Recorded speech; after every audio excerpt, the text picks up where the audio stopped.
जय राधा माधव कुंज बिहारी जय।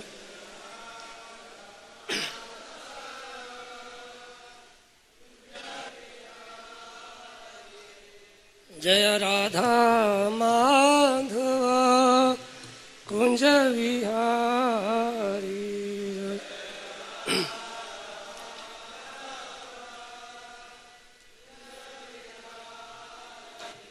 जय गोपी जन वल्लभ गिरिवर धारी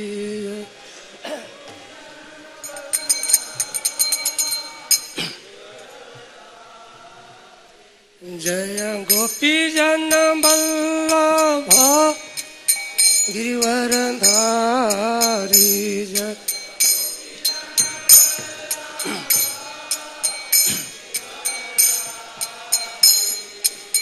यशोदानंदन व्रजन रंजन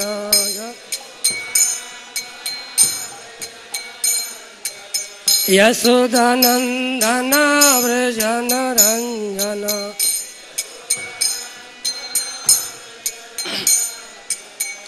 जमुना तीरा बनचारी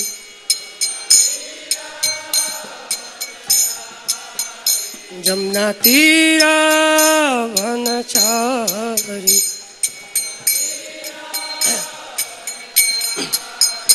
जय राधा माधव कुंज बिहारी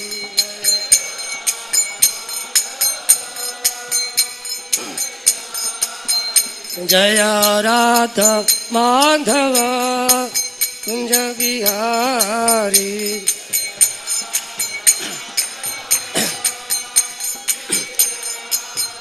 जय श्री कृष्ण चैतन्य प्रभु नित्यानंद श्री अद्वैत गदाधर श्रीवासादि गौर भक्तवृंद जय।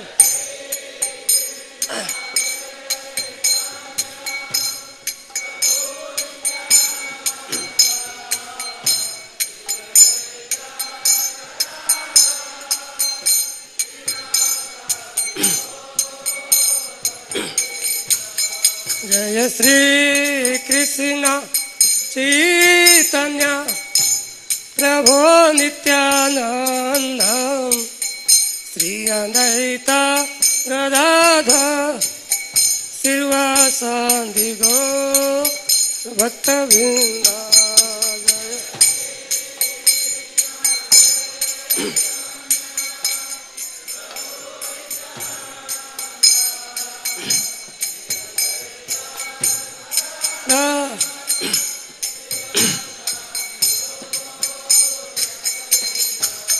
हरे कृष्ण कृष्ण कृष्ण हरे हरे हरे राम राम राम हरे हरे हरे जाओ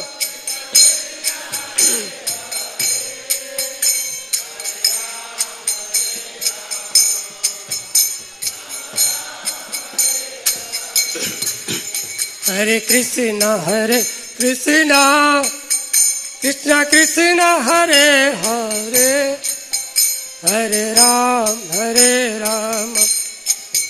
राम राम हरे हरे हरे कृष्ण मधुर मधुर जाओ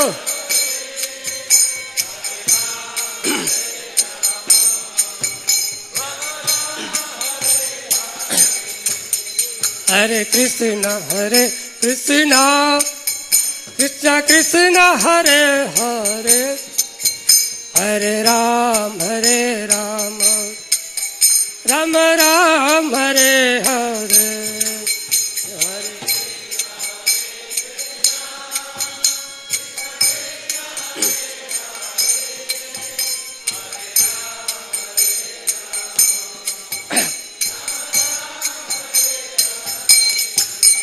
हरे कृष्ण कृष्ण कृष्ण हरे हरे हरे राम राम राम हरे हरे हरे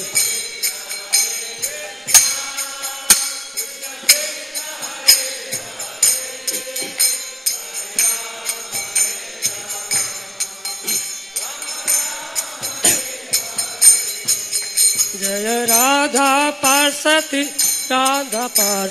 राधे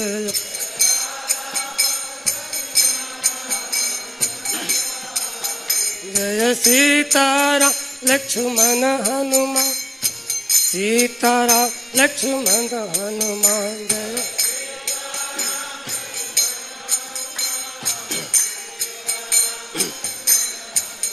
जय गौरानिता गौरानिताय जय गौरानिताय जय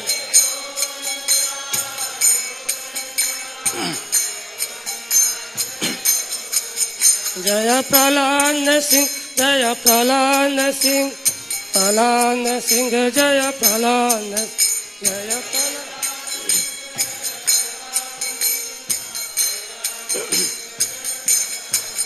जय जय प्रभुपाद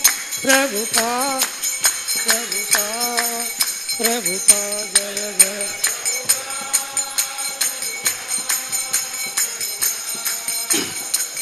निताय गौर हरि बोल हरि बोल हरि बोल हरि बोल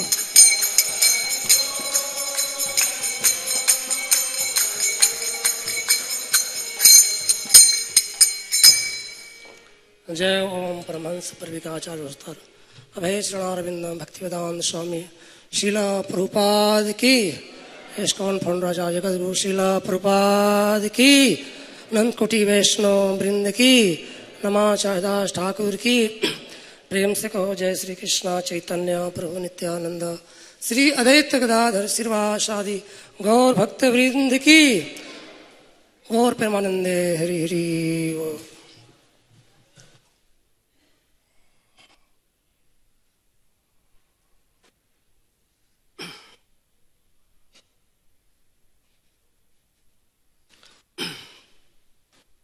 ओम ज्ञानतिमिरान्धस्य ज्ञानञ्जनशलाकया चक्षुरुन्मीलितं येन तस्मै श्रीगुरवे नमो नमो महावदन्नाय कृष्णप्रेमप्रदायते कृष्णाय कृष्णचैतन्य गौरतिसे नमः।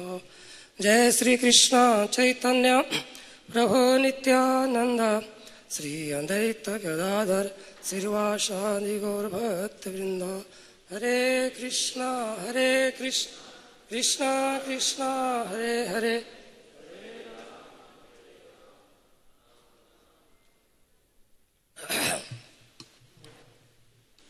हम सभी करवत होकर के प्रभुपाद जी के प्रणति मंत्र बोलेंगे। नमः विष्णु पदाय कृष्ण पृष्ठाय भूतले श्रीमते भक्ति वेद स्वामिति नामिने नमस्ते सरस्वती देवे गौरवाणी प्रचारिणे निर्विशेष शून्यवादी चातुर्देशतारिणे। हरे कृष्ण। आज ही बहुत ही पवित्र दिन है, एकादशी का व्रत है, एकादशी का महोत्सव है। आज शयन एकादशी है, भगवान सोने जाएंगे, भक्त जागने जाएंगे। शयन एकादशी का विशेषता है कि भगवान 4 महीना के लिए शयन के लिए जाते हैं, जिसको चतुर्मास बोलते हैं। और भक्तों के लिए विशेष तपस्या का 4 महीना समय होता है। भगवान बीच में जो भी भाद्र शुक्ल पक्ष की जो एकादशी आएगा, पार्श्व एकादशी आएगा, उसमें भगवान करवट भी लेंगे। भगवान पहले बाएं पक्ष से सोते हैं, बाएं तरफ से सोते हैं, और फिर बाद में आधा के बाद में पार्श्व एकादशी के बाद में फिर दाएं हो जाएंगे, करवट बदल लेंगे भगवान। तो इसको हम चतुर्मास बोलते हैं। चतुर्मास विशेष करके बहुत ही तपस्या का समय होता है। इसमें जो विरक्त है ब्रह्मचारी वो तो रखते ही हैं, जो गृहस्थ है उनके लिए भी बोला गया है विशेष करके। ऐसे 12 महीना है, 12 महीना में गृहस्थों के लिए 8 महीना तो है गृहस्थ जीवन के लिए, लेकिन 4 महीना तपस्या का जीवन होता है। विशेष करके निर्देश दिया गया है शास्त्रों में कि जो गृहस्थ भी है उनको लाइसेंस सिर्फ 8 महीना के लिए है, 4 महीना के लिए नहीं है। तो ये 4 महीना तपस्या के लिए होता है। हमारे बहुत से लोग 4 महीना में 1 ही महीना मनाते हैं, कार्तिक मास को लास्ट वाले। उसमें कुछ ऐसे भी लोग होते हैं कि किसी 5 दिन ही मनाते हैं, जो पंचक होता है कार्तिक का। लेकिन हमारे आध्यात्मिक जीवन के लिए विशेष करके चतुर्मास विशेष है। ऐसे हम लोग तो पूर्णिमा से शुरू करते हैं, लेकिन आज से शुरू हो जाता है, द्वादशी से शुरू हो जाता है। तो ये शयन एकादशी है, और शयन एकादशी के महत्व में भी बताया गया है कि अगर वृष्टि न हो, भौतिकता के दृष्टि से वृष्टि न हो, जो शयन एकादशी करता है और सब मिलकर शयन एकादशी करे तो वृष्टि हो सकती है। एक समय जब बहुत पहले सतयुग के समय में बहुत बड़ा दुर्भिक्ष पड़ा था, वर्षा नहीं हो रहा था 3 वर्षों तक। तो राजा चिंतित थे, तो अत्रि ऋषि के पास गए, तो उन्होंने मंत्रणा पूछा क्या करना चाहिए। तो उन्होंने बोला कि कई नियम बताए, लेकिन सबसे श्रेष्ठ है आप शयन एकादशी का व्रत कीजिए तो पूरे वृष्टि का लाभ होगा। तो हम लोग के लिए आध्यात्मिकता के लिए बहुत ही विशेष है चतुर्मास का, जो आज से एकादशी जो शुरू हो रही है, चतुर्मास से शुरू हो जाएगा, पूर्णिमा से हम मनाएंगे। जो हम लोग 4 चीज़ के परहेज तो करते ही हैं। हम लोग पहला साग नहीं खाते हैं, फिर दही नहीं खाते हैं, दूध नहीं लेते हैं, फिर उसमें निरामिष के बताया गया है। लेकिन हम लोग तो निरामिष ऐसे भी होते हैं वैष्णव से भी, तो हम लोग उड़द के दाल को नहीं लेते हैं। 4 मांस होता है। और इस मास में चतुर्मास में विशेष करके जोड़ दिया गया ब्रह्मचर्य पर और नीचे जमीन पर शयन करने पर, माने बिस्तर को त्याग देना चाहिए। भगवान शयन करने चलेगा तो जागना चाहिए, हमारे को ये विशेषता है। तो जैसे भी हो भजन का प्रक्रिया ज़्यादा होना चाहिए। ये शयन एकादशी है। हम लोग प्रत्येक एकादशी को परम भागवत श्रील प्रभुपाद जी के लीलामृत का पाठ करते हैं, क्योंकि हम लोग भागवत रोज करते ही हैं। और 15 दिन में एक दिन में महाभागवत का श्रवण करने का लाभ मिलता है। जब तक से हम लोग महाभागवत को नहीं समझेंगे, अपने आप को नहीं समझ पाएंगे, भगवान को समझना दूर की बात है। मैं एक सोच रहा था कि इसमें आ गया, अगर अनुमति हो तो बहुत सुंदर एक राजनाथ महाराज ने बहुत सुंदर एक लेख भेजा है, मॉन्यूमेंट के उधर से आया था, क्या नाम है, साइड से। तो मैं पढ़ना चाहूँगा, बहुत अच्छा मुझे लगा, हम सबके काम आएगा। इसमें महाराज ने 60 पॉइंट लिखा है। 60 पॉइंट से बड़े सुंदर है। कई चीज़ तुम जानते भी हैं, कई चीज़ नहीं भी जानते हैं, तो व्यवहार में लाने के लिए बहुत अच्छा चीज़ है। ठीक है, पहला पॉइंट है, ये 60 पॉइंट इसमें है जो कि हमारे आध्यात्मिक जीवन के लिए बड़ा सुंदर है। आपको चिंता नहीं करनी चाहिए, हमारा भाग्य हमारे नियंत्रण से बाहर है। ठीक है। दूसरा है, हर परिस्थिति एक अनुकूल स्थिति है। तो उस महीने के जो पॉइंट है, इस महीने की बात है इसमें, किसी भी कारण से हमें अपने आध्यात्मिक जीवन में हमारी प्रगति को रुकना नहीं चाहिए। किसी भी कारण, कोई भी कारण रुकना नहीं चाहिए, प्रगति चलते रहना चाहिए। समय बर्बाद मत करो, कभी समय बर्बाद नहीं करिए हमारे को। कल कभी नहीं आता, कृष्ण भावनामृत बनने का एकमात्र समय अब है। ठीक है। श्रील प्रभुपाद की किताबें दैनिक पढ़ने के लिए आवश्यक है। यदि आप बहाने चाहते हैं तो माया आपको 100 ही नहीं 1000 बहाने देगी। हम कई बार बहाने मारते हैं ना, 2 बहाने कि पानी नहीं है, नहीं आ पाते हैं, चाहे देर से आए थे, तो और बहाने मिल जाएगा। 1000 बहाने, 100 नहीं 1000 बहाने मिलेंगे, माया हमको देगी, मतलब प्रोवाइड करेगी बहाने माया। डरने की एकमात्र चीज है कृष्ण का विस्मरण हो जाना है। और डरना है तो इसी चीज से डरना है कि कृष्ण विस्मृत न हो हमारे से। हम जिसकी संगत करते हैं, ध्यान सुनिए, हम जिसकी संगत करते हैं वैसे हम बन जाते हैं। बहुत सा लगता है कि हम सभी भक्त ड्रेस में ही होते हैं, लेकिन संगति दूर पहुंचा देती है। हम जिसकी संगत करते हैं वैसे हम बन जाते हैं। सभी सृजन में भक्तों का संग सबसे मूल्यवान चीज है। कृष्ण भावनामृत इंतजार नहीं करेगा।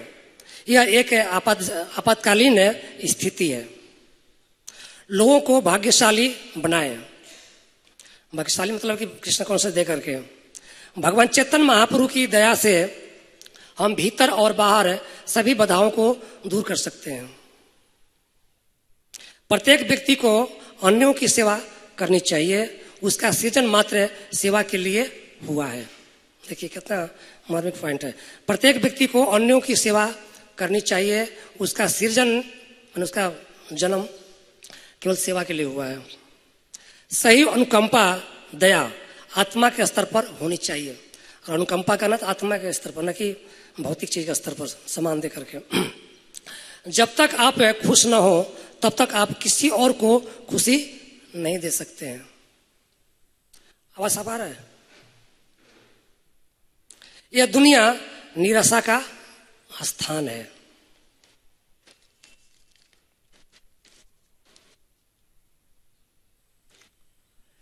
कृष्ण ही एकमात्र आश्रय है। हर भक्त में हमेशा अच्छा स्वीकार करें, मैंने हर भक्त में हमेशा अच्छा ही देखना चाहिए हमारे को। थोड़ा इसका अनुवाद इंग्लिश से किया गया ना, थोड़ा उल्टा है। हर भक्त में हमेशा अच्छाई दिखनी चाहिए। निर्देश के साथ साथ इसका पालन करने की शक्ति भी आती है। कृष्ण जानते हैं कि हमारे लिए सबसे अच्छा क्या है। कृष्ण पता है कि हमारे लिए अच्छा क्या है। कभी हम लोग दुविधा में जाते हैं कि हमारे लिए ये अच्छा नहीं, ये अच्छा है। कृष्ण को पता है कि हमारे लिए अच्छा है। भक्त की ईर्ष्या आपके सभी अच्छे गुणों को खराब कर सकती है। सोचिए कितनी खतरनाक है। भक्त की ईर्ष्या आपके सभी अच्छे गुणों को खराब कर सकती है। एक वैष्णव आपको अपमानित करने से पहले माफ कर देता है। प्रचारक प्रचार के बिना नहीं जी सकता है। ये सबसे मार्मिक है। कृष्ण कभी सेवा नहीं भूलते हैं। भगवान कभी हमारी सेवा नहीं भूलते हैं। ध्यान में हमेशा रखना चाहिए। कभी हम लोग बोलते लगता है भगवान भूल गए हमारे को, ऐसा नहीं है। आभारी हृदय एक नम्र हृदय है। अगर हम किसी का भारी रहते हैं तो ये प्रमाणिकता देता है कि हम नम्र हैं। यदि आप कृष्ण को आत्मसमर्पण करते हैं तो आप कभी हार नहीं पाएंगे। सोचिए जरा, खुद को बदलना दुनिया को बदलने की शुरुआत है। यदि आप नम्र हैं तो अपराधों का कोई सवाल नहीं है। अगर हम नम्र हैं तो हमारा अपराध बहुत कम बनेगा। यदि एक भक्त खुश होता है तो वह भक्त व्यवहारिक रूप से कुछ भी कर सकता है। मैंने व्यवहारिक रूप से, ऐसे नहीं, व्यवहारिक रूप से केवल जब हम निडर हो जाते हैं तो हम पीड़ा और चिंता से मुक्त होते हैं। हम जब निडर रहते हैं, शुद्धता में रहते हैं, तो हमारे वो चिंता और भय नहीं रहती है। कृष्ण और वैष्णव की दया ही हमें अपने जीवन को बनाए रखने के लिए सहायता करेगी। बहुत सुंदर सुंदर है। भक्ति सेवा इतनी पवित्र विशेषाधिकार है, यह बहुत दुर्लभ है। भक्ति सेवा इतनी पवित्र विशेषाधिकार है, ये हमारा अधिकार है, यह बहुत ही दुर्लभ है। हम लोग कुछ और अधिकार मांगते रहते हैं। कृष्ण को प्रसन्न करने वाले व्यक्ति की कोई विफलता नहीं होती है। इस दुनिया में भगवान की दया के साधन बने। इस दुनिया में हम लोग भगवान की दया के पात्र बनना चाहिए। जिस कारण से हम कमजोर हैं वो हमारी इच्छा की कमी है। अगर हमारी कमजोरी है तो हमारी इच्छा की कमजोरी है। गुरु और गौरांग की दया प्राप्त करने वाले किसी के लिए कुछ भी असंभव नहीं है। कृष्ण के साथ लोगों को दोबारा जोड़ने में सहायता करना वास्तविक दया अनुकंपा है। यदि आप कृष्ण की सेवा नहीं कर रहे हैं तो आप माया की सेवा कर रहे हैं। कृष्ण की सेवा में उपयोग होने वाले किसी भी क्षण में असीमित शाश्वत मूल्य होता है। मानव जीवन जिम्मेदारी के लिए है, लापरवाही के लिए नहीं, जिम्मेदारी के लिए।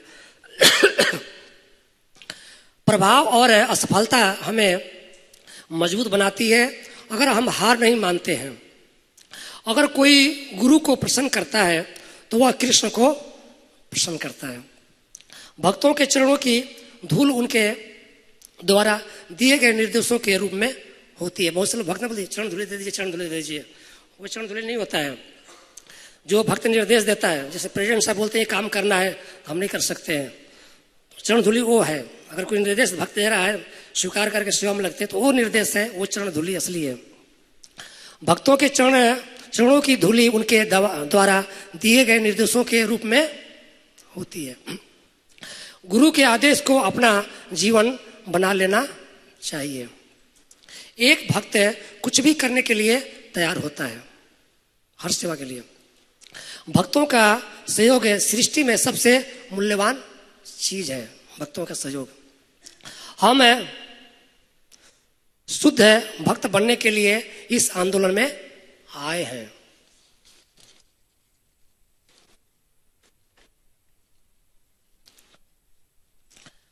दया का मतलब कुछ ऐसा प्राप्त करना है जिसे आप लायक नहीं हैं। क्षमा के बिना कोई एकता नहीं हो सकती है। हम अन्य लोगों की प्रतीक्षा नहीं कर सकते यह सोचकर कि वे भगवान की इच्छा पूरी करेंगे। कृपया हमेशा कृतज्ञ रहें। हम सभी एक जैसे हैं, अपनों में भेद नहीं है। श्रील प्रभुपाद ने हमें जो दिया है वो सही, शुद्ध, अपरिवर्तनीय और शाश्वत है।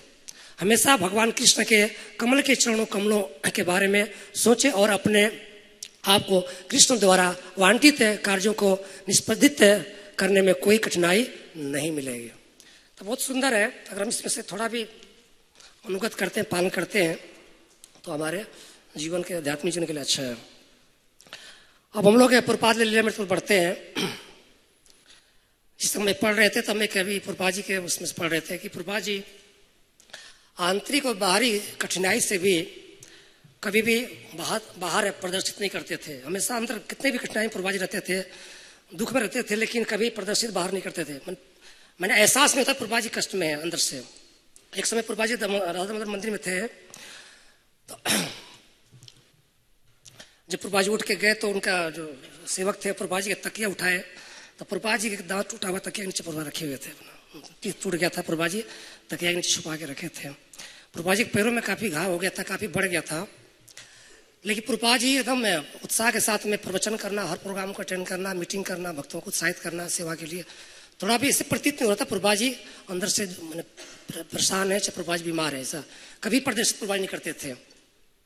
और प्रभुपाद जी सिंपली ये नहीं कि जाके हाई फाई दवाई लेना, हल्दी बांध करके, चूना बांध करके, उसको पट्टी करके धीरे धीरे करके उसको ठीक कर लेते थे। इस तरह से प्रभुपाद जी बचत के प्रति भी काफी साजिश रहते थे। एक समय प्रभुपाद जी जब वृंदावन में आए थे तो उस समय वृंदावन में काफी पैसे के अभाव था, कड़की था, कलेक्शन नहीं आ रहा था। तो ये प्रभुपाद जी को सूचना मिली कि पैसा मंदिर में नहीं है, तो प्रभुपाद जी निर्देश दिए कि जो आप लोग माला बना रहे हो, पैसे खर्च करो माला पर, तो मेरे माला और मेरे गुरु महाराज की माला, दो सखियों की माला मत बनाओ, ये मत बनाओ, बाकी ठाकुर जी की माला पहनाओ। प्रभुपाद जी से बोले पैसे बचाने के लिए। और फिर है, लेकिन भक्तों ने माना नहीं। भक्तों प्रभुपाद जी की माला पहनाते थे, मोटा माला पहनाते थे, भगवान को पतला माला कर दिए। 2 दिन पहनाए, 3 दिन तीसरे दिन प्रभुपाद जी आए तो माला पहनाए, तो प्रभुपाद जी बहुत नाराज हो गए, बहुत जोर से डांटे कि तुम माला मुझे क्यों पहनाते हो, भगवान को पहनाओ, मोटा माला क्यों पहनाते हो। मेरे इससे हमको संकेत मिलता है कि हर प्रति प्रभुपाद जी कितना संगीन थे, हर कि भगवान के साथ कटौती करना चाहते थे, लेकिन प्रचार में कभी नहीं। इतना उत्साहित थे प्रभुपाद जी। आगे जो ये प्रभुपाद जी की लीला में तुम लोग पढ़ेंगे, पीछे पढ़ चुके, जो पढ़ा गया है, इसमें प्रभुपाद जी पश्चिम देशों में गए हैं। और पश्चिम देश से प्रभुपाद जी को भारत में भी आना है, क्योंकि उस समय वर्तमान टाइम में एक फीमेल प्रधानमंत्री इंदिरा गांधी थी, आप लोगों ने नाम सुने होंगे जो यंग लोग हैं, वो प्रधानमंत्री थी। तो उनसे मिलने के लिए प्रभुपाद जी ने भक्तों को बोले थे टाइम लेने के लिए, लेकिन प्रभुपाद जी वेस्ट में थे, व्यस्त थे कभी प्रभुपाद जी। तो उसी बीच में से संदेश गया, दिल्ली से संदेश गया। उसमें तो टेलीफोन ज़्यादा चलता नहीं था, तो टेलीग्राम गया कि हम लोग को डेट मिल गया है। तो उसी समय प्रभुपाद जी की तैयारी भारत आने का हो गया था। वही प्रसंग चल रहा है, वो आगे आएगा मिलने का। जिन भक्तों ने हाल में ही अपने मंदिरों में प्रभुपाद का स्वागत किया था, वे अनुभव कर रहे थे कि उनके साथ बिताए गए वे क्षण कितने महत्वपूर्ण थे। उनके साथ भक्तों को व्यक्तिगत संघर्ष का जो अवसर मिला था, उसका आनंद लेना चाहिए, उसे स्मरण रखना चाहिए और उसके अनुसार व्यवहार करना चाहिए। पुस्तक वितरकों को पहले से ज्ञात था कि उनका कार्य प्रभुपाद के लिए सबसे अधिक महत्वपूर्ण था और यही प्रार्थना था। लॉस एंजल्स में प्रेस कर्मचारी प्रभुपाद के अमेरिका में अधिवास पर निर्भर नहीं थे। उनका मिशन उनके सामने था। 2 महीने में 17 पुस्तकें और उसके लिए वे दिन रात कार्य कर रहे थे। श्रील प्रभुपाद संयुक्त राज्य और कनाडा में भ्रमण ठीक एक विचारशील सन्यासी के मनोभाव से युक्त था और वे अपने जीवित के हरे कृष्ण राधा पार्षार्थी सीताराम लक्ष्मण को सुंदर की जय। वे अपने जीबीसी के लोगों को देख रहे थे कि उन्हें केवल अपने डेस्क के पीछे बैठकर व्यवस्था चलानी है, वरन भ्रमण करना और प्रचार करना है। प्रभुपाद ने बल देकर कहा कि भ्रमण का तात्पर्य निरुद्देश्य भटकना या आमोद प्रमोद के खोज करना नहीं है। हम लोग प्रायः टूर बनाते हैं जाने के लिए कि चलते हैं द्वारिका, चलते हैं वहाँ होके आते हैं। देखिए प्रभुपाद जी का निर्देश क्या है इसमें। प्रभुपाद जी कभी भी आमोद प्रमोद के लिए, एंजॉय के लिए, बेकार के टाइम पास करने के नहीं जाना, कहीं जाना भी है तो प्रचार के लिए जाना है। पूरा निर्देश प्रभुपाद जी का। सन्यासियों को बोलते हैं कि सन्यासी अपना टेबल के डेस्क के नीचे बैठ करके मैनेजमेंट न करे, वो घूमे, जो जीबीसी है। और मैं खुद मेरे सब सीखो आप लोग, हम कैसे भाग रहे हैं। प्रभुपाद जी चाहते तो रह सकते थे वृंदावन में, पुरी में जाकर के शुद्ध हवा में समुद्र किनारे, कभी गए नहीं गए। तो यहाँ निर्देश दे रहे हैं कि कहीं भी जाना है तीर्थ के नाम पर है, टूर इकट्ठा कर लिए 50 लोगों 100 लोगों को निकल गए घूमने के लिए, 4 दिन के प्रचार के नाम पर। इसलिए नहीं, भ्रमण करते हुए प्रचारक को कृष्ण भावनामृत समाज के लिए कुछ ठोस कार्य करना होता है। वह भी Srila Prabhupada Dallas gurukul Mississippi farm और रथ यात्रा में दिखा चुके थे। डिस्ट्रॉयर में उन्होंने एक आलीशान इमारत प्राप्त कर ली थी और टोरंटो में वे विस्मयकारी चर्च के लिए प्रार्थना कर रहे थे, जिसे भारतीयों की वित्तीय सहायता से खरीदा जाना था। शिकागो में वे दिखा चुके थे कि अपराध तथा स्त्री स्वतंत्रता जैसे आधुनिक प्रकरणों पर बिना किसी से कोई समझौता किए उपदेश कैसे दिया जाता है। उनके शिष्य उनकी समानता या उनका अनुकरण नहीं कर सकते, किंतु कृष्ण की ओर से निस्वार्थ कार्य का उनका दृष्टांत उनके शिष्यों के लिए आदर्श बन सकता था। जो भी उसमें थे प्रभुपाद जी के शिष्य, प्रभुपाद जी का तो अनुकरण नहीं कर सकते थे, क्योंकि प्रभुपाद जी बड़े सख्त थे और सख्त निर्देश देते थे स्त्री के प्रति, समाज के प्रति। लेकिन कुछ प्रभुपाद से अनुकरण सीख करके उसके प्रति लोगों को जागरूक कर सकते थे। प्रभुपाद के बहुत से नगरों में भ्रमण करने के बावजूद संयुक्त राज्य में अधिकांश लोग उनके पद को स्वीकार नहीं करते थे। संवाददाता उनसे भेंट वार्ता करते थे, किंतु उनकी सतही कहानियों की ओर लोगों का ध्यान नहीं जाता था। प्रेस के लिए जो नए नए व्यक्तियों और घटनाओं का नित्य ताता बंधा रहता था, प्रभुपाद भी उनमें से एक प्रसिद्ध प्राप्त व्यक्ति थे। जैसा कि गीता में कृष्ण ने भविष्यवाणी की थी, सहस्त्रों लोगों में से कोई एक सिद्धि को खोज करता है। हजारों में से उस एक व्यक्ति की अथक खोज में जो भी उनसे मिलने आया, उससे वार्तालाप करने का उत्साह और स्वीकृति प्रभुपाद सदैव प्रदर्शित करते रहते थे।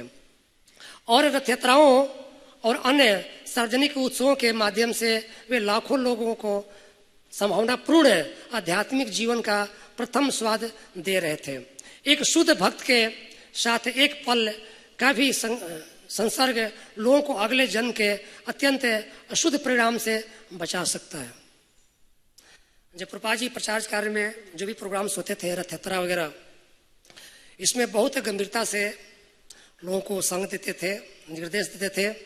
ये लास्ट पैराग्राफ में बताया गया कि अगर शुद्ध भक्त का थोड़ा भी संसर्ग मिलता है, संपर्क मिलता है, तो हमारा पिछला जीवन बदल जाएगी, अगला जीवन सुधर जाएगा, जो भी कर्मा भी खत्म हो सकता है।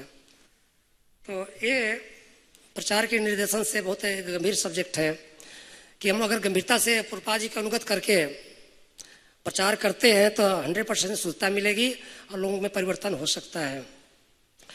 संयोग से लाभान्वित होने वाले लाखों लोगों के अतिरिक्त प्रत्येक नगर में कुछ ऐसे भी सौभाग्यशाली थे जिन्होंने यह अनुभव किया कि उनके जीवन पर श्रील प्रभुपाद का गहरा प्रभाव पड़ा है। फिलाडेल्फिया में प्रोफेसर थॉमस हॉपकिंस है, शिकागो में पादरी जॉन पोर्टर, सैन फ्रांसिस्को को हवाई यात्रा में एक फ्लाइट सुपरवाइजर है, फिलाडेल्फिया में संसा के से भरी एक माँ और कई अन्य सबको समझाते थे कि प्रभुपाद से उनकी भेंट उनके लिए विशेष महत्व रखती थी। जैसे कोई व्यक्ति मिला था, प्रोफेसर था, पादरी भी था, फ्लाइट में मिला होगा तो अपने परिवार में समझा रहा था अपने माँ वगैरह को कि एक व्यक्ति मुझे ऐसे मिले थे, पूरे स्पिरिचुअल के बारे में मुझे बता रहे थे। श्रील प्रभुपाद अपने भ्रमण की एक खास वजह बताया करते थे। बर्कले में उन्होंने कहा था, मेरा धर्म यह देखना है कि मेरे शिष्य जिन्होंने मुझे अपना गुरु स्वीकार किया है पतित न हो, यही मेरी चिंता है। प्रभुपाद जी हम लोग के प्रति हमेशा सजग रहते थे हमेशा कि जो हमारे शिष्य हैं, पर शिष्य हैं, वो पतित न बने। और जैसा कि उन्होंने प्यार भरे शब्दों में डलास में कहा था, मेरे इतने पुत्र पुत्रियां और पौत्र पौत्रियां, इसलिए मैं उनसे मिलने आया हूँ। हम सब उसी में आएंगे, पोत्रियां में मिलने आया हूँ। वे अपने शिष्यों के आध्यात्मिक पिता थे और इस्कान का प्रत्येक केंद्र उनका घर था। प्रभुपाद जी पूरे एक जो परिवार में सुख नहीं मिलता है, पिता से, दादा से, अकेला सबको दिए, आध्यात्मिक तौर पर दिए, सुरक्षा दिए, प्रसन्नता दिए और जीवन का गति प्रस्तुत किए भगवान को प्राप्ति करने के लिए। 50 देशों का भ्रमण करते हुए प्रभुपाद को इस बात से संतोष था कि उनका आंदोलन शक्तिशाली होता जा रहा था। विरोध भी बढ़ता रहता था, किंतु उसे उन्होंने इस्कॉन की प्रामाणिकता के एक और लक्षण के रूप में लिया। देखिए, अगर जब कोई चीज प्रामाणिक होता है तो उसका विरोध भी होता है। तो प्रभुपाद जी कभी घबराते नहीं थे। अगर कोई विरोध भी करता है किसी प्रकार से, कोई नेगेटिव है, कोई समाचार छापता है, चाहे कोई निंदा करता है, तो प्रभुपाद जी घबराते नहीं थे। इसकी जो प्रामाणिकता है उसको समझते थे। उनकी मूल योजना अब भी अपनी जगह स्थिर थी और इस भ्रमण में वे उसी को आगे बढ़ा रहे थे। अमेरिका के कृष्णा चेतनामय बन जाने की संभावना थी। कम से कम उन्हें और उनके शिष्यों को इसके लिए प्रयत्न करना चाहिए। यदि उन्हें सफलता होती है तो उसके दिव्य प्रभाव से संपूर्ण संसार का उत्थान किया जा सकता था। प्रभुपाद को अमेरिका में उपदेश से कार्य करना अच्छा लगता था। उन्होंने कहा था, मेरे अधिकांश विद्यार्थी अमेरिकी हैं और वे इस आंदोलन को आगे बढ़ाने में कृपा पूर्वक मेरी सहायता करते हैं। किंतु सैन डियागो में एक व्यक्ति चिल्लाकर बोला था कि उसे कृष्ण भावनामृत में विहित से अधिक यौन संबंध चाहिए। इसलिए प्रभुपाद का आकलन था कि अमेरिका के लोग मन से अच्छे हैं, किंतु कृष्ण भावनामृत के अभाव में वे दिग्भ्रमित, हताश और पतित होते जा रहे हैं। प्रभुपाद जी एक परिणाम निकाले, निष्कर्ष निकाले कि यहाँ के लोग का मन खराब नहीं, मन तो अच्छा है, लेकिन को अच्छा निर्देशन न मिलने से, अच्छा संगति न मिलने से, अच्छी शिक्षा न मिलने से ये दिग्भ्रमित है, माने भ्रमित है। इसलिए जब व्यक्ति माया चाहे स्त्री के पीछे जब भागता है, जब उसको सही शुद्धता की रास्ता और परम सुख है, चाहे शुद्धता के सुख है, आध्यात्मिक है, नहीं मिलता है। प्राय देखा जाता है जब अच्छी संगति नहीं होगी तो आदमी संसार में भागेगा, भोग के पीछे भागेगा। श्रील प्रभुपाद पहली बार 1965 ईस्वी में कृष्ण भावनामृत का बीज बोने आए थे। वह कार्य हो चुका था। अब देश के आर पार दर्जनों केंद्र हो गए थे और संसार के अन्य भागों में भी बहुत से केंद्र स्थापित हो गए थे। इसलिए प्रभुपाद को लगने लगा था कि उनकी महत्वाकांक्षाएं पूरी हो रही है। वे यह भी स्वीकार करते थे कि कृष्ण भावनामृत को अमेरिका और विश्व में सर्व प्रमुख शक्ति बनाना ऐसी वस्तु थी जिसे वे अपने जीवन काल में नहीं देख सकेंगे।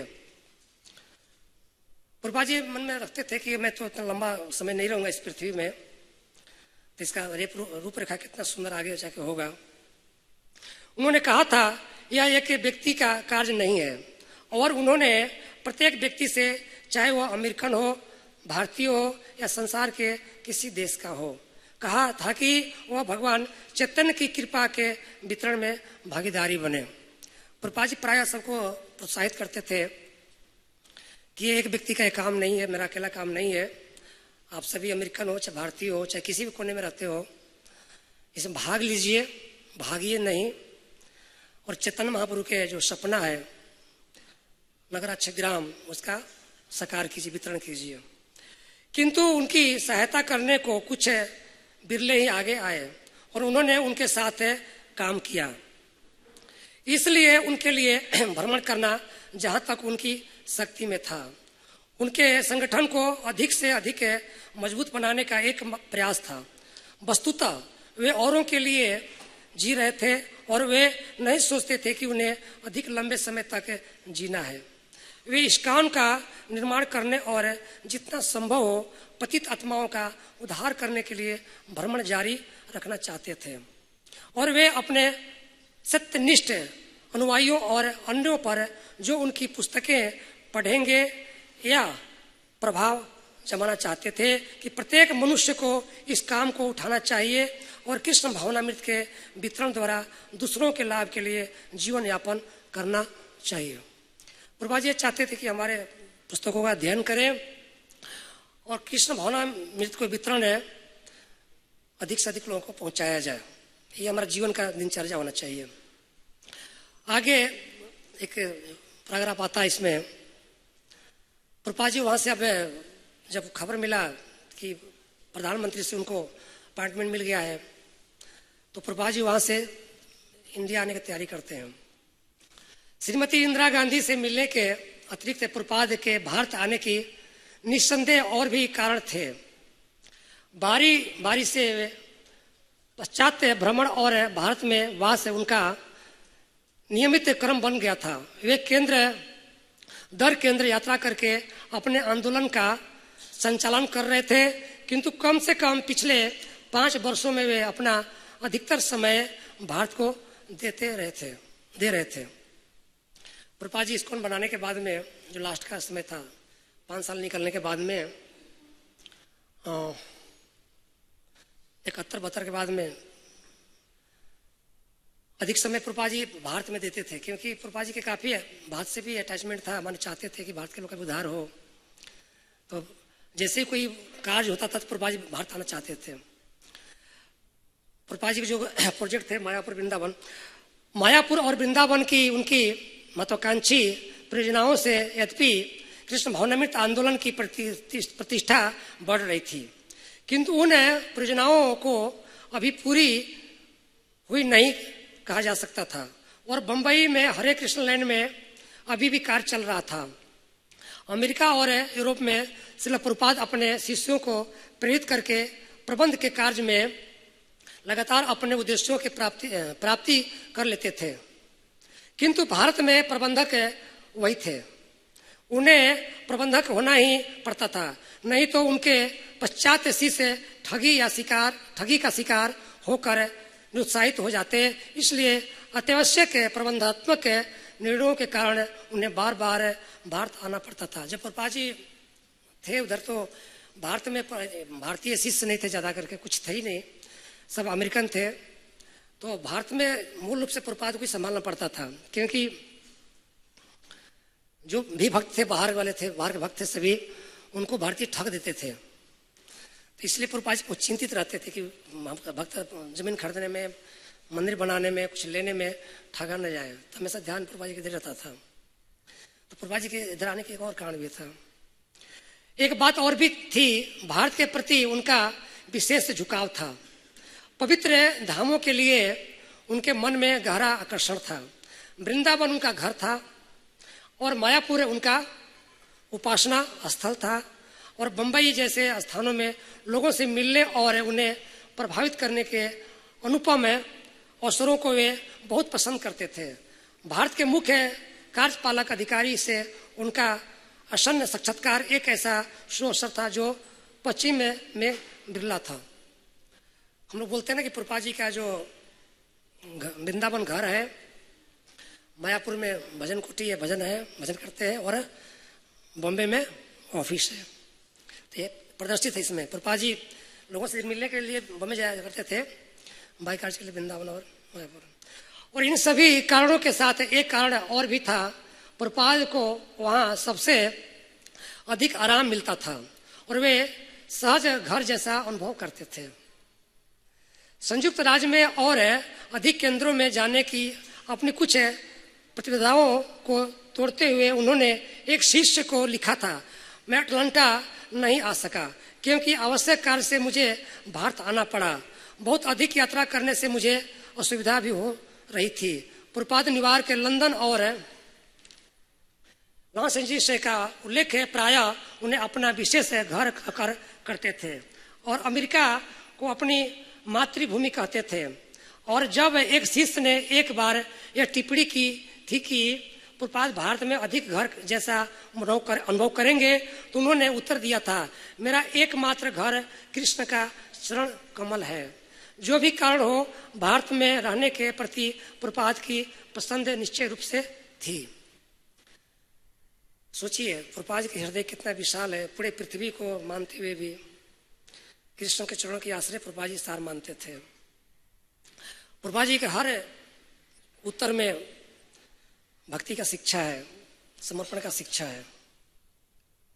प्रभुपाद यह देखकर प्रसन्न हुए कि हरे कृष्ण लैंड बंबई में निर्माण कार्य बहुत मंद गति से चल रहा है। मानसून के कारण नींव पानी से भर गई थी और थोड़ा बहुत जो कार्य हुआ था वह बहुत निम्न कोटि का लगता था।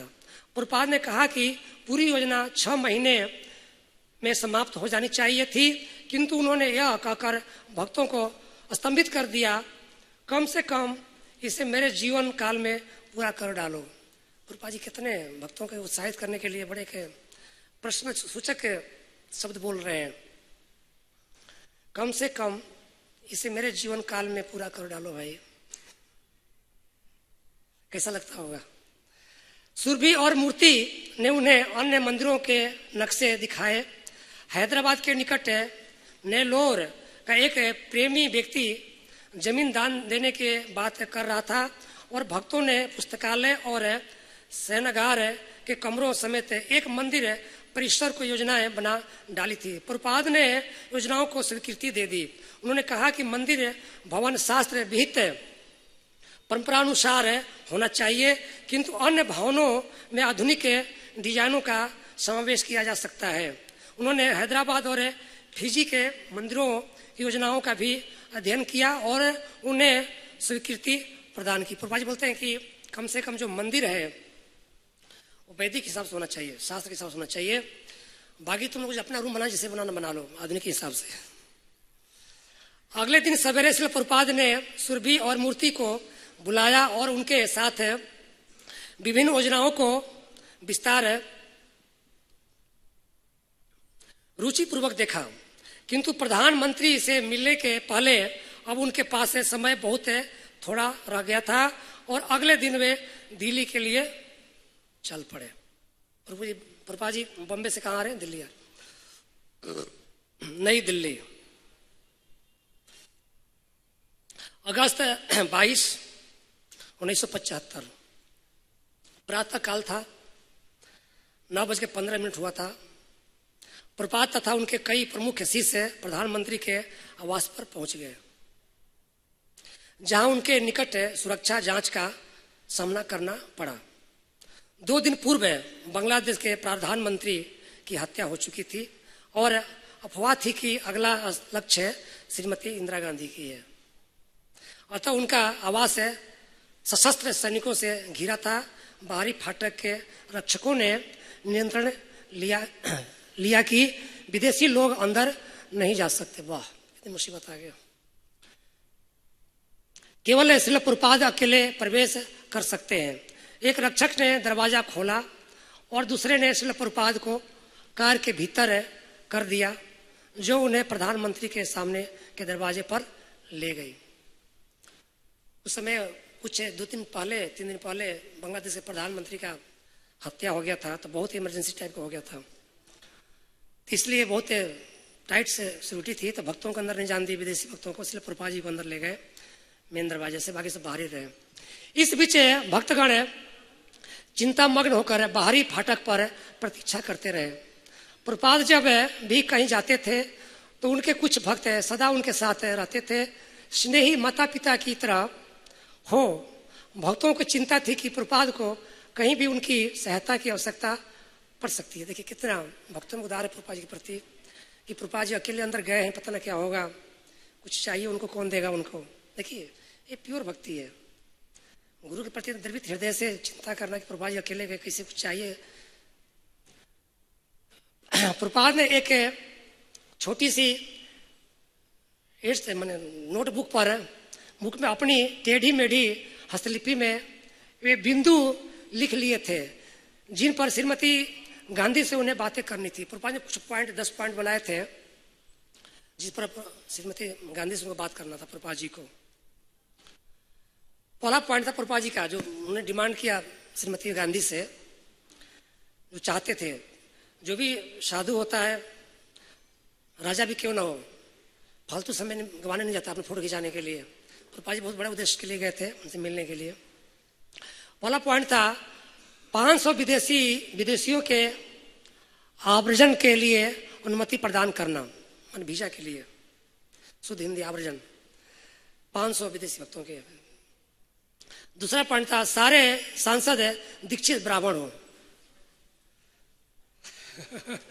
ये सबसे कठिन है।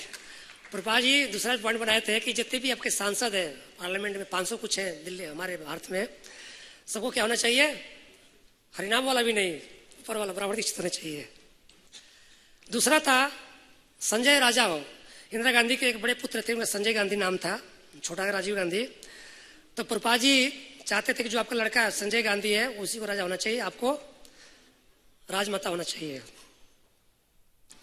कसाई घर बंद हो, ठीक है, चौथा पॉइंट था। पांचवा पॉइंट था कीर्तन हो, कीर्तन होना चाहिए। कीर्तन के बिना गति नहीं है। पीछे अभी हमारे उधर गांव से फोन आया था कि इधर बारिश नहीं हो रहा है, सूखा पड़ गया है, तो मैं बोला कि लोग कीर्तन करो मिल करके, बारिश हो जाएगा, पक्का बारिश होगा, कर देखो आप लोग होता है कि नहीं। पहले लोग करते थे पहले कीर्तन, तो कुछ गांव में शुरू हो गया था, कल परसों बारिश शुरू हो गया उधर। छठा पॉइंट था मांसाहार घर में खुलेआम में मांसाहार न हो। प्रभुपाद जी बोलते मांसाहार घर में खुले नहीं होना चाहिए, माने मार्केट में होना चाहिए इस तरह से। सातवां पॉइंट था प्रभुपाद जी का वेश्यावृत्ति दंडनीय हो। अगर वेश्यावृत्ति में कोई लिप्त है, माने कोई रेप केस में है, तो उसको दंड देना चाहिए, प्रभुपाद जी चाहते थे। आठवां पॉइंट था प्रभुपाद जी का भागवत गीता यथारूप के अतिरिक्त कोई धार्मिक दल ना हो। ये हम लोग करना पड़ेगा, सिर्फ हर के घर में, हर के पास भागवत गीता। अभी कल परसों में आया था महाराष्ट्र से न्यूज आया था कि वहां पर जो अपोजिट जो जो जो शासन जो क्या बोलते हैं उसको, जो जिसकी सरकार है वो चाहता है गीता को लागू करना, लेकिन जो अपोजिशन वाले हैं उसको विरोध कर रहे हैं। तो फिर बाद में उन्होंने दलील दिया, उन्होंने बताया कि हम लोग गीता के लागू नहीं करना चाहते, हम लोग का इच्छा नहीं है, लेकिन कुछ संस्था है, संस्था का नाम नहीं हम लोग की था, कुछ संस्था है वो हमारे से मिला था, अनुमति लेना चाहता था कि हम गीता फ्री में देना चाहते हैं आपके स्कूल कॉलेजों में, तो हम अनुमति दिए उनको देने के लिए ना कि हम लागू कर रहे हैं। प्रभुपाद जी की इच्छा पक्का होगा है, देखना आप। 9वां पॉइंट था सभी सरकारी अधिकारी कम से कम 2 बार प्रतिदिन कीर्तन में सम्मिलित हो। 10वां पॉइंट प्रभुपाद जी का था समस्त विश्व में कृष्ण भवनामृत को सहायता दी जाए। जो भी कृष्णा के डिवोटी हैं, कृष्ण भवनामृत में लगे हैं, उनको सहायता सरकार की तरफ से मिलनी चाहिए, संकीर्तन रुकनी नहीं चाहिए काजी की तरह। ये 10 पॉइंट प्रभुपाद जी ने अपने नोटबुक में लिख ले गए थे और इंदिरा जी के सामने प्रभुपाद जी ने प्रस्तुत किए, बताए। आगे पढ़ते हैं क्या हुआ। सबसे प्रमुख मुद्दा सूची के शीर्ष पर था। श्रीमती गांधी को चाहिए कि प्रभुपाद के पाश्चात्य शिष्यों को भारत में रहने के लिए अस्थायी अनुमति पत्र माने वीजा दे। इसके कुछ सप्ताह पूर्व ही मायापुर के कुछ विदेशी शिष्यों को देश छोड़ने के लिए कहा गया था। वर्षों से प्रभुपाद जब भी राज्यपालों, संसद सदस्यों या अन्य प्रभावशाली व्यक्तियों से मिलते तो उनसे अस्थायी अनुमति पत्र के लिए मांग करते रहते थे। भक्तों से निरंतर कहा जाता था कि अपने 6 मास के अनुमति पत्र के नवीकरण के लिए वे देश छोड़कर चले जाएं। इस प्रकार यात्रा पर होने वाले व्यय तथा भक्तों की सेवा में आने वाले व्यवधान से भारत में इस्कान के कार्य में सख्त बाधा आती थी। प्रभुपाद चाहते थे कि श्रीमती इंदिरा गांधी 500 भक्तों को भारत में अस्थायी रूप से रहने की अनुमति प्रदान कर दें। प्रभुपाद जी के इंदिरा गांधी से मिलने का मेन उद्देश्य यही था। 10 में से जो पॉइंट है ना, जो सीरियस पॉइंट है, पहला था जी, क्योंकि यहाँ पर भारत में कोई काम सेवा करने वाले थे नहीं। प्रभुपाद जी के पास है सब पाश्चात्य भक्त थे, तो प्रभुपाद जी यही चाहते थे कि इनको अगर अस्थायी वीजा मिल जाए, कम से कम 4 साल 5 साल 6 साल का, तो ये गंभीरता पूर्वक रह करके यहाँ सेवा कर सकते। जो प्रोजेक्ट चल रही थी आगे बढ़ सकता है, रुक नहीं सकता है। और उनको आने जाने में बहुत पैसे खर्च होते थे। जैसे यहाँ चले गए वीजा रिन्यू करने के लिए, फिर वहाँ से जब आते थे तो बहुत पैसे व्यय होता था। प्रभुपाद जी बहुत सीरियस थे। श्रील प्रभुपाद है कि सूची में से एक दूसरा बिंदु शास्त्रीय निर्देशों से संबंधित था कि प्रधानमंत्री किस तरह अपने नेतृत्व को वैदिक युग के महान राजर्षियों की विचारधारा से कृष्ण भावना भावित बनाए। ये भगवत भावना भक्ति नियम वही थे जिनके विषय में वे जहां भी जाते थे उपदेश देते थे, और उनका यह दृढ़ विश्वास था कि यदि विश्व के नेता उनको व्यवहारित करें, अपने आचरण में लाए, व्यवहारित करें, तो शांति, समृद्धि तथा सुख के युग का उदय हो सकता है। प्रभुपाद जी चाहते हैं कि जो जितने बड़े लोग हैं, नेता लोग हैं, लीडर्स हैं, अगर कृष्ण भावना भावित हो, अपने प्रैक्टिस में कृष्ण कॉन्शियस को लाए, तो सुख, शांति, समृद्धि के लिए जो संघर्ष कर रहे हैं, तरह तरह का बड़े बड़े जो लगा रहे हैं, वो इसी से आ सकता है। इंदिरा गांधी में अधिकार न्यायवादी शासन की प्रवृत्ति थी। जो इंदिरा गांधी थी, बड़े क्या बोलते हैं, उग्र लीडर थी, सब जानते हैं उनको। उसका संचालन उन्हें वैदिक निर्देशों के अनुसार करना चाहिए, तब उनका शासन अत्यंत प्रभावी और लाभप्रद हो सकेगा। इंदिरा गांधी वास्तव में बड़े भाग्यशाली है। प्रभुपाद जी से उनको गुरु मिले, लेकिन उन्हें उसका गंभीरता से नहीं लिया। अगर प्रभुपाद जी को उन्होंने स्वीकार किया होता अपने जीवन में, तो उनका जीवन पूरा होता है, जीवन अधूरा नहीं होता। एक सरकारी अधिकारी ने श्रील प्रभुपाद की कार का दरवाजा खोला, उन्हें घर के भीतर ले गया और प्रधानमंत्री के समक्ष खड़ा कर दिया। जब ही प्रभुपाद ने कमरे में प्रवेश किया, श्रीमती गांधी खड़ी हो गई। अभी पीछे घटना था, जो लिस्ट प्रभुपाद जी बनाते थे, पीछे बात भी नहीं हुआ था। अब प्रभुपाद जी वहां पहुंचे हैं श्रीमती गांधी के सामने। जब प्रभुपाद जी पहुंचे तो श्रीमती गांधी स्वागत के लिए खड़ी हो गई। बहुत बड़ी चीज है। यदि उन्होंने प्रभुपाद का हार्दिक स्वागत किया और बैठने को सीट दी। वे तुरंत जान गए कि श्रीमती गांधी विचलित है और अपने जीवन के प्रति भयभीत है। उन्होंने इसे खुले रूप में स्वीकार किया और कहा कि उनकी भेंट के लिए यह कोई अच्छा अवसर नहीं है। जब प्रभुपाद जी देखे इंदिरा गांधी को, तो घबराहट में देखे, तो प्रभुपाद जी भाव गए। तो परमहंस है, भाव गए कि जो लेडीज है प्रधानमंत्री बड़ी घबराई हुई है, विचलित है, इसका मन शांत नहीं है। और प्रभुपाद जी इस चीज को भान गए। उसने प्रक्रिया भी दे दिया, बोल भी दिया कि जब महाराज जी, स्वामी जी आप मिलने आए हो, ये उचित समय नहीं है मिलने का। प्रभुपाद ने अनुभव किया कि वे इसे बेहतर समझती यदि वे इस समय न मिलते, किंतु इसकी अनुमति वे केवल इसलिए दे रही थी क्योंकि उन्होंने वादा किया था। उनसे मिलने के लिए श्रीमती गांधी का राजी होना, उन्होंने अनुभव किया कि यह इस बात का द्योतक था कि आध्यात्मिक जीवन के प्रति उनके मन में कुछ आकर्षण था। किंतु प्रभुपाद की समझ में यह बात भी आ गई कि कम से कम इस बार वे अपना विस्तृत परामर्श नहीं दे सकते, जिसके बारे में वे सोच रहे थे। श्रीमती गांधी ने प्रभुपाद द्वारा सारे विश्व में किए जा रहे कार्य की प्रशंसा की। प्रभुपाद के उत्तर दिया, वे अच्छे लड़के हैं। प्रभुपाद ने उत्तर दिया, वे अच्छे लड़के हैं, और पूछा कि क्या वे उन्हें अस्थायी अनुमति पत्र दे सकती थी। वे राजी हो गई, किंतु पुनः उन्होंने अपनी वर्तमान चिंता का उल्लेख किया। उनका वार्तालाप शीघ्र समाप्त हो गया और प्रभुपाद चले आए। तो प्रभुपाद जी को मिलने, जब प्रभुपाद जी मिलने गए तो जो 10 पॉइंट बनाए थे अपने नोटबुक में प्रभुपाद जी, वो 10 पॉइंट प्रभुपाद जी सिर्फ कल्पना में रखे, बोल नहीं पाए, क्योंकि जो सिचुएशन था प्रभुपाद में मिलने के बाद में उतना अच्छी नहीं थी, घबराई हुई थी, काफी विचलित थी और ध्यान नहीं दे रही ठीक से। प्रभुपाद जी समझ गए कि उचित समय नहीं है, इतनी गंभीर तथ्य को बताने के लिए पात्र भी होना चाहिए, व्यक्ति उसको स्वीकार भी करे। तो प्रभुपाद जी का टाइम ले चुके थे, इसलिए मिले जा करके, नहीं तो प्रभुपाद जी प्रस्ताव करेंगे मुझे मिलना चाहिए था। लेकिन फिर भी प्रभुपाद जी जल्दी में एक बात बोली दिए कि आप हमारे जो बच्चे हैं, जो विदेशी भक्त हैं, बहुत अच्छे बच्चे हैं, सीरियस है, प्रचार करने चाहते हैं, अब इनको लॉन्ग टाइम के लिए अनुमति दीजिए आप। तो वे बोले कि ना, आपके लड़के बड़े अच्छे हैं, भक्त अच्छे आपके हैं, मैं इसके बारे में प्रयास करूंगी। और पढ़े, कुछ दिन बाद प्रभुपाद अभी दिल्ली में ही थे कि उन्होंने रामेश्वर का पत्र मिला।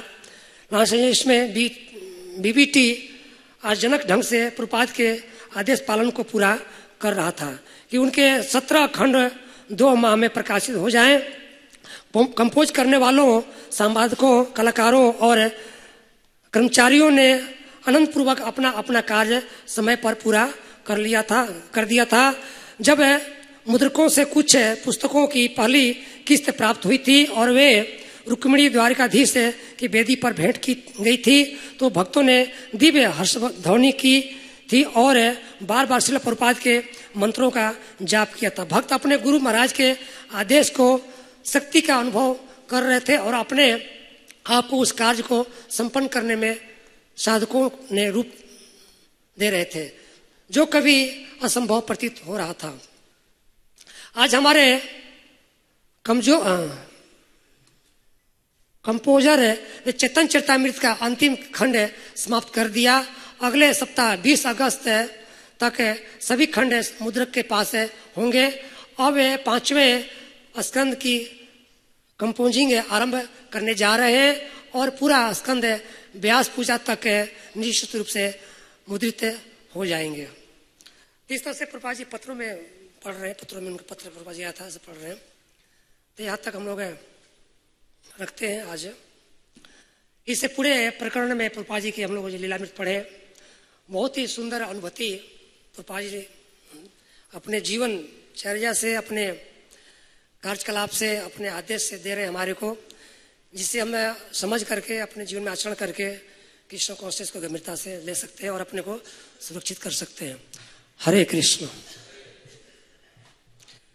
किसी का कोई मंतव्य है, कोई जिज्ञासा है, कोई प्रभुपाद जी के प्रति हृदय में उद्गार है तो प्रदर्शित कर सकता है, ये अच्छा मौका है।